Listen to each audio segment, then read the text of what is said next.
Welcome to Ballot, the podcast where we spice up your political insights with a dash of sass. I'm your host, Journey Joe Mitchell. And today we're diving headfirst into the heart of the political battlefield as we gear up for two major events, the Iowa caucuses and the next fiery Republican debate. In what can only be described as political theater, Ron DeSantis and a few other GOP presidential hopefuls have hinted they might pardon former President Trump if given the chance. It's like a game of who wants to be a vice president. Let's set the stage. Fox News is planning a town hall with Trump in Des Moines, Iowa on January 10th, clashing directly with CNN's GOP primary debate. Trump, ever the master of his own narrative, has been giving the traditional debate format the cold shoulder, instead opting for these more controlled environments. What's driving this? Well, it's Trump's apparent preference for these town halls over debates. In a move that's less about debate tactics and more about staying in the spotlight, he's been urging the GOP to cancel the remaining debates. Zooming out, the CNN debate on the same night will feature Jake Tapper and Dana Bash as hosts. The stage is likely to see Florida Governor Ron DeSantis and former UN Ambassador Nikki Haley, with the Iowa caucuses just days away. It's a smaller field, with only these two and Trump clearing CNN's polling threshold for participation. But here's where it gets spicy. Vivek Ramaswamy, missing out on the CNN debate eligibility, isn't staying quiet. He's decided to join forces with conservative media personality Tim Pool for a live town hall, making it a night of split-screen political drama. In a twist, Haley has publicly nudged Trump to join the CNN debate, perhaps a tactical move to consolidate her standing as the GOP field narrows. The plot thickens with DeSantis, who has been doubling down on his campaign in Iowa, known for its socially conservative electorate. Yet he faces a challenge from Haley, who's been gaining momentum and could upset his plans. Meanwhile, Vivek Ramaswamy, despite a rigorous campaign effort in Iowa, isn't seeing much movement in his polling numbers. Other candidates like former New Jersey Governor Christie and Asa Hutchinson are also in the mix, but aren't making significant waves in Iowa. DeSantis, backed by influential figures in Iowa, is still finding it tough to pull supporters away from the Trump camp. Trump, meanwhile, is releasing ads targeting Haley, perhaps seeing her as a more significant threat. All this sets the stage for a fascinating political showdown in Iowa. While Trump's support seems unshakable, the battle for second and third place is heating up. The real drama, however, might just be the day after the caucuses, as Trump faces a slew of legal challenges. In the broader picture, Trump and Biden are already in general campaign mode, with Biden marking the January 6th insurrection anniversary and focusing on key campaign issues. Let's dive in. In a strategic move that's turning heads, Fox News has announced they're hosting a town hall with former President Trump in Des Moines, Iowa on January 10th.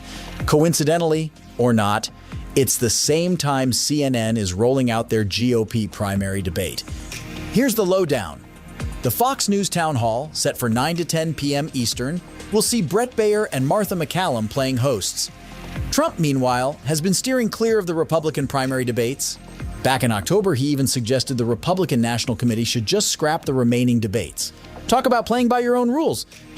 Meanwhile, over at CNN, their debate is scheduled for the same time slot on January 10th, hosted by Jake Tapper and Dana Bash, with likely only Florida Governor Ron DeSantis and former UN Ambassador Nikki Haley stepping into the spotlight just days before the key January 15th Iowa caucuses. Interestingly, Haley, DeSantis, and Trump were the only ones who made the cut for the CNN debate, according to the network. And get this, Haley's throwing a bit of shade Trump's way. She called him out to join the CNN debate, pointing to the dwindling size of the debate stage. As the debate stage continues to shrink, it's getting harder for Donald Trump to hide, Haley quipped. On the same night CNN hosts their Republican debate in Iowa, presidential candidate Vivek Ramaswamy is charting his own course with a town hall event. It's an interesting split-screen moment in politics. Ramaswamy told Fox News Digital, "Establishment insiders will be on the CNN stage and outsiders will be speaking directly to the people."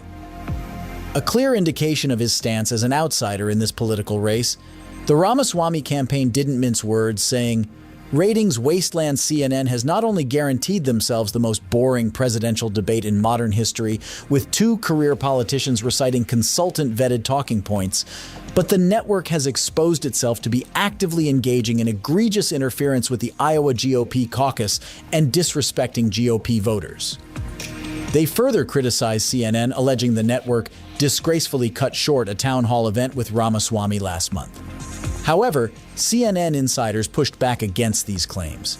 They insisted the December town hall wasn't cut short, and any legal threats stemmed from the Ramaswamy campaign uploading the entire event online. As one insider put it, the criteria was set on December 7th for the January 10th Iowa debate, and Trump, Haley, and DeSantis qualified.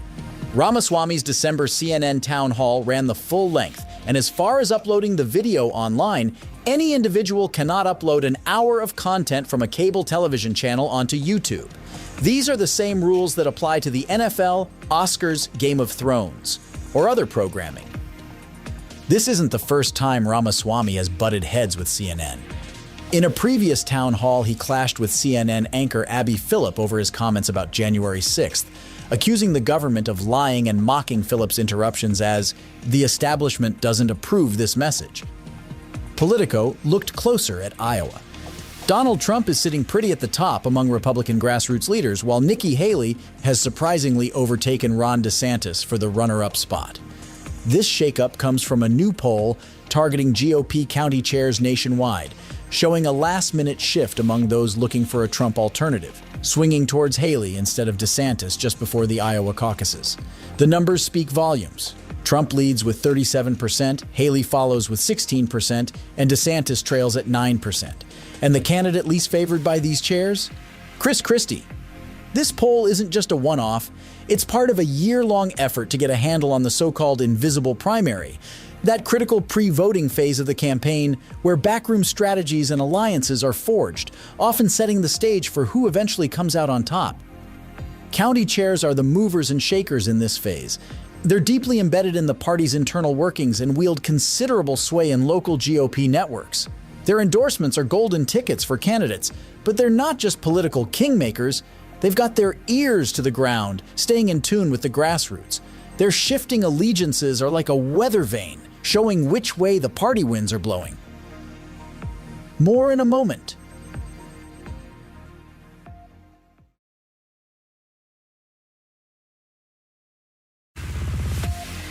Republican presidential hopeful Christie is hitting the airwaves with a new ad, and guess what? He's eating a slice of humble pie. In this 60-second-long mea culpa, Christie looks straight into the camera and says, "Okay, folks, here's the deal. 8 years ago, I threw my support behind Donald Trump. Why? He was on a winning streak, and I thought, hey, maybe I can polish this diamond in the rough. Spoiler alert, I was wrong. Big mistake." And Christie isn't just stopping there. He's using this confession as a springboard, pointing out that we're back at square one with Trump leading the polls. It's like deja vu, but with more at stake.